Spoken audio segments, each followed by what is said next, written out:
وشك محمر يا حزوم. عشان انا مكسوف، انا قاعد في وش امي. انت عارف ان انا ما بعرفش شكل ماما؟ ليه يا حازم؟ عشان مش ببص في عينها. ايه رايك يا ماما في الكلام ده؟ حازم متربي؟ طبعا متربي. ويلكم باك يا باشا، ويلكم باك يا باشا. ازيك يا ماما، عامله ايه؟ وحشاني قوي يا ماما. باين في عينيك يا حازم. شكرا يا ماما. عفوا يا حازم. ده رياكت لاف بقى. ماما بخاف قوي من الطلعه بتاعت ماما. بقلد عمر اخويا الكبير. انت عارف ان عمر اخويا الكبير هو مثل اعلى؟ بجد في ايه؟ في ان انت ما تحطش قيمه للاشياء اكتر من حجمها. بمعنى ايه؟ يعني مثلا الوقت بلا قيمه.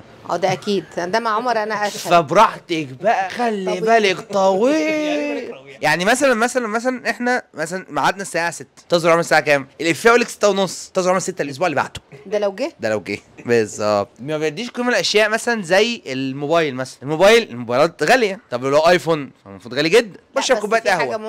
ما القهوه اهم عشان دي بتعدل مزاجه. ما هو بيقلبها على الايفون، فالاثنين يبوظوا، لا شرب القهوه ولا هو معاه ايفون، ومتضايق ان احنا بنحسس عليه. وخلي بالك يا عمر ولا ومش اخر مره الفيديو حصل فيه كميه انتقادات شديده منكم كده عليا، الناس زعلت وقالت على فكره عمر اتقمص بجد. ما احنا عشان احنا اتفقنا انت قموص. هو احنا فين يا عمر اصلا؟ ليه مش قاعدين في اللوكيشن العادي بتاعنا؟ عشان التغيير مهم قوي. وبمناسبه التغيير يا ماما بسالك سؤال بس هترد بجد، مركزه؟ لو انت عايزه تغيري حاجه في كل واحد فينا تغيري ايه؟ احلى ما يميز اسئله عمر انها كرييتيف ومش مقرره. واحنا قلنا كده قبل كده؟ طب قول لي ماما عايزه تغير فيك ايه؟ لا يبقى لا افتكرت السؤال.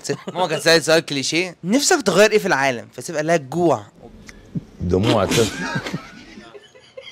انا مش هتكلم غير لما حد يسالني سؤال. نفسك تغيري ايه في حازم يا ماما؟ حازم ما فيهوش حاجه تتغير الا حاجتين اتنين بس. اول حاجه فيها هي عشان صحته، يعني بامانه هو محتاج يهتم بصحته شويه. الحاجه التانيه محتاج يهتم باجتماعياته اكتر من كده شويه. يعني نفسي يخس شويه ويبتدي يخرج وكده، واجتماعياته انه يشوف اصحابه يعني. بس انا مش عايز اكتر من كده. يشوف ناس. لا يشوف اصحابه بس. يعني اصل ناس ده معناه ان هو هيضطر. لا يشوفهم في الشارع بس. شوف شخص، ايه ده شخص معدي، ايه ده حيوان. طب انا هساله سؤال، احنا خرجنا النهارده او بقالنا يومين بره البيت، هل انت مش مبسوط؟ ايوه مبسوط ان احنا بره، بس مش عشان قابلت ناس، عشان انا قاعد في البيت عادي هنا برضه. لا بس خرجت يا حازم، نزلت ورحت وجيت. دي كانت اسوأ لحظه في السفريه كلها والله. طب خلاص يبقى هو ده يا جماعه اللي احنا عايزينه حازم يغيره، ان هو يفهم انه ما ينفعش يعيش لوحده. شكرا. تغيري في عمر بقى. عمر لو انا سالته السؤال ايه يا عمر اكتر حاجه انا عايزاك تتغير فيها، هو هيعرف. لا هو عارف. هو عارف عدوك اللدود ايه يا عمر؟ الوقت. لو هو عارف يظبط وقته كل حياه عمر هتستقر. بس والله بس وقت بس. والله ينفع اقول انا ممكن تسالني سؤال؟ والله هو لو نظم وقته وبيته. كل حاجه هتتظبط. ايه علاقه ده برمي هدومه وهنا اقصد قمصانه وتيشيرتاته؟ انا هقول لك ايه علاقه ده بشيء الاكل؟ مش كده حازم مقتنع ان انا لسه في فرصه اتربى دلوقتي؟ انا خلاص ثمره يا اما فسدت يا اما نضجت. يا عمر ده مش انت لسه صحيح. بتسال يا اما ده انت لسه حالا بتتكلم على التغيير. لا مش ان انا اتغير، احنا بنتكلم هل انت حابه تغيري حاجه بس فور فن، لكن لا دليل على ان هو لما بيبقى حد يعني هو موجود مع حد مش احنا، الموضوع عنده بيختلف. بيحافظ على لبسه، بيحافظ على سريره لحد ما يعرفه كويس. لا، ان ده لا حد يعرف عمر. لا. لو لقيته عمر منظم وجميل عارف ان هو مش معتبركم اصدقاء بجد. بس دي مش حقيقة بصراحة، انا اتفق يعني مع حاجة، بس دي مش حقيقة بصراحة. بس دي مش حقيقة. انا اخدت المايك في ايدي يا اخي، يا ابني امشي بقى يا جدعان، عاوزين نغير حازم. يلا خلاص الحلقة خلصت، اقفلوا بقى ونمشي. فيكنسي يا شباب، اللي حابب يطلع معانا في شكرا ناس مكان حازم هنغيره. مش هيطلع، هتلاقي الكرسي ده فاضي. اي حد حابب في يوم من الايام هيجي يلاقي كرسي. عايزين اخ جديد. لا ده مش حقيقي. الناس كلها بتحب حازم وعايزينه. خلاص طب يعني دلوقتي يا ماما هتغيري في حازم ان هو كابن، وهتغيري الوقت فيا صح؟ يا نفسي يا عمر. نفسي اغير ايه؟ عمر بقول لك تغيري حازم كابن. لا والله انا والله قلت هو والله ما قصدي. اقسم بالله هو انا في دماغي هو بيقول لي تغيري اللي هي الصفه بتاعت ان انت تخرج المجتمع وتغيري الوقت فيا. فنفسي دي اللي هي مش عشانك يا حازم، عشان الوقت عند عمر والله. طب تغيري ايه في سيف؟ ان هو مش عايز اي حاجه من الحياه غير ان هو يعيش حياه سعيده. اللي هي ايه السعاده؟ يعني نفسي يبقى عنده طموح في الدنيا وطموح في الاخره. ان هو عايز يبقى سعيد في الاخره ان هو يطلع الفردوس الاعلى. عايز يبقى طموح في الدنيا ان هو يوصل لحاجه هو عايز يوصل لها. لكن كل ما اتكلمه حياه سعيده، اللي هي ايه الحياه السعيده انا مش عارفه. فنفسي اغير فيه ان هو يبقى عنده هدف سواء في الدنيا وفي الاخره. بس بالله عليكم لما سيف قال لكم عايز اعيش حياه سعيده، انتوا حسيتوا بايه؟ اللي هو في اللي هو فضا دايما في فضا. انت مش فاهم انت عايز هو ايه؟ انت عايز ايه فعلا؟ عايز ايه من اي حاجه؟ يعني انت عايز ايه من الكليه؟ ممكن ما بتحبهاش زي عمر او عادي بالنسبه لك. قرر يعني.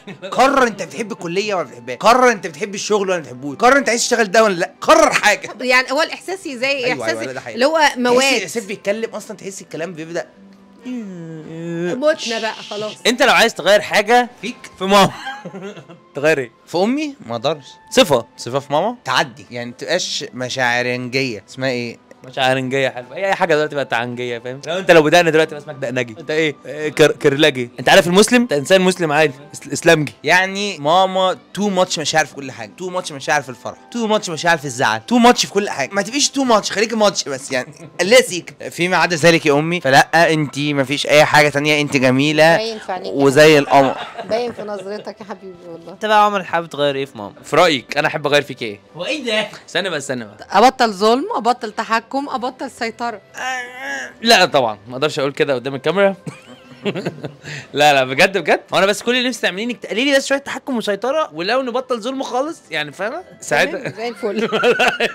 بجد اغير فيك ايه لو هضطر اغير حاجه بقى؟ يعني في نصايح كده معينه بحس انه خلاص بقى يعني ما عادش ينفع. طب انا والله اسالكم سؤال، انتوا مش مقتنعين انه اللي عايز يعمل حاجه بيعملها؟ يعني اللي في دماغه حاجه غلط عايز يعملها هيعملها. دي حقيقه بصراحه. لا دي حقيقه. ولو حد قال له كلمه ممكن يغير عادي وما يعملهاش، او على الاقل حتى يقللها. طيب ماشي، اللي يقول فكر كلمه فيه. معاك حق، اللي يقول كلمه يعني ايه؟ يعني بيذكر الشخص اللي قدامه خلاص. ويسيبه يفكر مع نفسه وهو بقى ياخد قراره فعلا. طيب اللي يقعد بقى بالعافيه لازم تغير حاجه، بتفرق عن اللي بيقول كلمه وبيرميها؟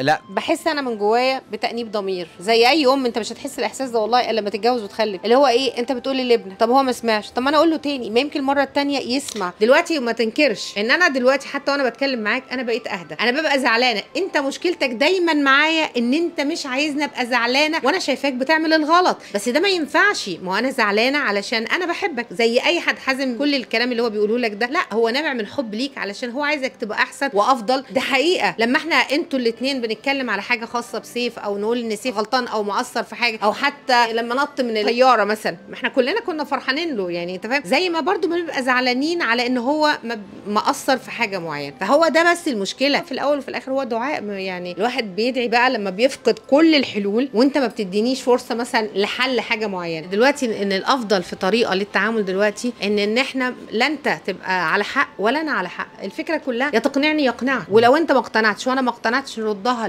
لمرجعيه اكبر مني ومنك للدين. ده صح ده غلط وخلاص على كده. ده انت هترتاح وانا هرتاح. تغير ماما يا سيف؟ اغير ايه في ماما؟ نفسي بس يا ماما تعرفي توقفي النصيحه فين، عارفه؟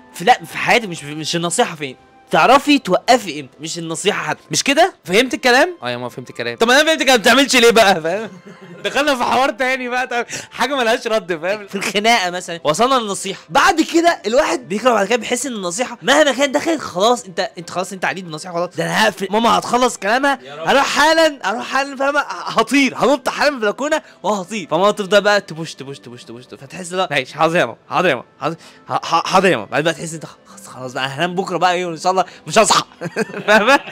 الكلام اللي انت بتقوله ده فيه زي ما عمر قاله تمام، ما عنديش مشكله في حالتك انت بس يا سيف. بجد لا، وشك حازم ما دخلش مشاكل الشغل في المشاكل اللي بتاعت ماما. يا ابني ايه علاقه ده بالشغل؟ وشك يا سيف بجد بيدي حق دايما ان انت لا سامع ولا شايف. فاللي هو فهمني يا ابني عارف انت هو تايه ليه؟ محتاج حد يرج. انت سامع؟ فاهم؟ انت سامعني؟ سيف ما بيدكش اي انطباع، وانا بقى عندي من جوه احساس ان هو ايه، هيعمل ده بكره، طب ما عملوش بكره هيعمله بعد اسبوع. ودايما يديني الاحساس ان هو ايه، هيعمل الحاجه. فانا دايما يرجع يحصل عندي امل ان هو هيعملها او هينفذ النصيحه، لان هو بيعترف ان اللي هو فيه غلط. فلما انا باجي اقولها له انت غلطان، طب تمام يا ماما حاضر، سكت ماما سكتت. المره الثانيه هي نفس المشكله، المره الثالثه هي نفس المشكله. فبالتالي انا ما بعرفش اقف. طب امتى انت هتفوق؟ زي ما حازم بيتقال كده، لا انا مش محتاج بقى حد يرج، انا محتاج حد يمسكه من رجليه كده وينفض دماغه على الله ان هو يفهم. وبس كده يا شباب. شكرا يا اسطى.